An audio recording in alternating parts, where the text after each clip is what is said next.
Murakaza neza kumenya STV muri kumwe na Francis Hanihirwe.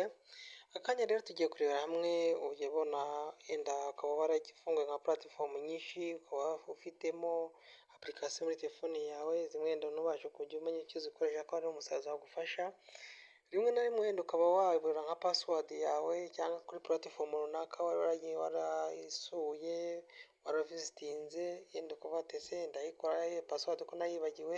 Amapassword mw'abantu mwaba ari menshi cyane, ariko amapassword ni gute wayabona, ni gute wayakoresha, ni gute wayabika muri telefone yawe, ni he haba abitse. Reka tubirebe uko muri telefone yacu ahaba abitse. Yenda niba ufite smartphone yawe utazavangwa nabuze password za browser cyangwa za password za platform za website runaka nari nagiyeho ku za email ahantu hatandukanye. Reka rero turebe se telefone yawe ishobora kubikubikira, smartphone yawe ishobora kubikubikira. Reka tubirebe uko twayibona. Icya mbere ni ukuza ukaza muri application zawe muri telefone yawe ukareba ko ufitemo browser cyangwa iyo twita Chrome. Ni browser yitwa Chrome. Iyi browser yitwa Chrome ushobora kuyifungura. Iyo ifunguye gutya ugahita ubona yenda nta kindi ubona, tuzi ko iyi browser yitwa Chrome idufasha kujya gusa kuri internet, gusacinga ikintu kuri internet, ukaba wasacingaho amakuru yawe runaka bisanzwe. Ariko ushobora no kujya ku rubuga runaka cyangwa kuri email runaka cyangwa urubuga wasaba konti kugira ngo creating account ukaba warujyaho. Urwo rubuga rero iyi telefone yawe yabikubikira byinshi cyane bishoboka buri wotenda utarunazi.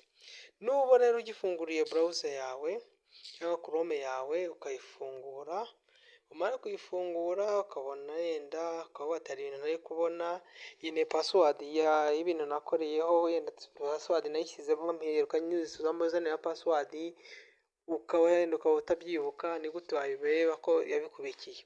Kugira ngo rero ko yabikubikiye biroroshye rwose, ni ukuzana hejuru hari utudomo dutatu, hari n'ahandi uzasanga hari akantu kanditseho niyo bita settings. Iyi ngiyi hejuru utudomo dutatu, umara gukurira kuri twa tudomo dutatu bikasubireyo muri browser yawe. Hano kuri utudomo dutatu ukadukirikaho. Iyo ukitse kuri utudomo dutatu uraza ukaza ugasharinga manuka hano hasi ukandika ahantu handitse ngo settings, cyangwa n'igihe hejuru hagaragara settings ugatikirikaho. Iyo uje hano kuri settings rero ubanza kureba mu by'ukuri ibintu byawe yarabikubakiye. Nimba hari icyo bita synchronize is on, ugashyira kuri synchronize is on click on. Bino bintu byose bivivuye reading password dukeneye ngiyi irimo, ni ukuvuga ngo yagushyiriyemo irabikubikira neza kugira ngo ibishyira kubifata ibikurura bijyana kuri email. Ni ukuvuga ngo ibintu byose wakoreye kuri iyi telefone ikaba iri synchronize on.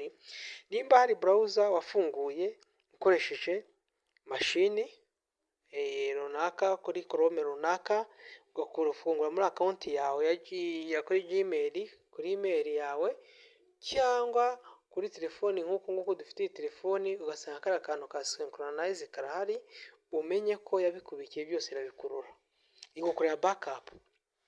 Password ni handi zajya wajya nko kuri ntuzayishyiramo igahita kugira autofill igahita yiyuzuzamo.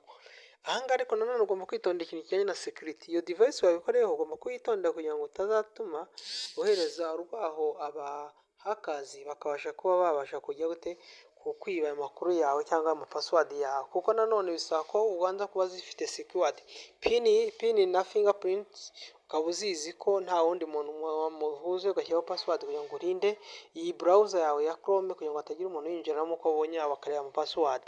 Reka turebe rero turamanuka, tumaze kureba password tuzana handitse Google Password Manager, uhakirike.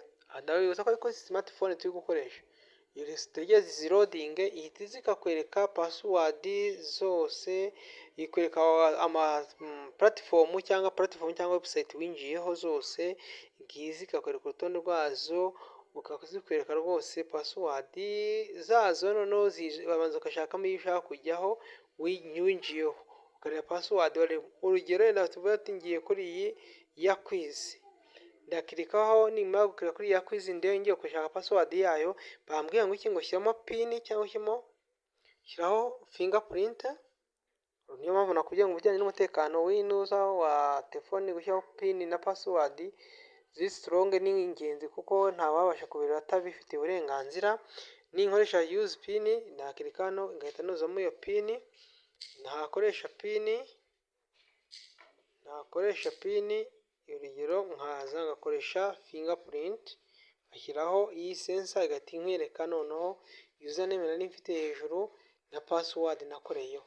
Nshaka ngahita nyira hano nka editinga nkayihindura cyangwa nkayisiba cyangwa nkanayireba cyangwa nkayikopiya. Kuyikopiya kuyireba ni kuri aka kajisho ukaba wareba password wakoresheje kuriya quiz.com, ariko password ni ibanga kuko ngiye kuyikwereka aha ngaha byansaba ko mpita nayihindura. Ubu ni uburyo ushobora kuba wabanza ukareba ko amapassword yawe ari secure muri telefone yawe ku buryo ntabasha kuyibona atabifitiye uburenganzira. Iyo kugira ngo rero utabifitiye uburenganzira nubwo wasanga telefone yanjye ifunguye pin ntayirimo ukayinaviga ntabwo wajya kureba password ngo uyibone kuko bigusaba kwinjiraho kujya kureba password yayo na username, bigusaba kwinjira ukoresheje iki pin cyangwa fingerprint.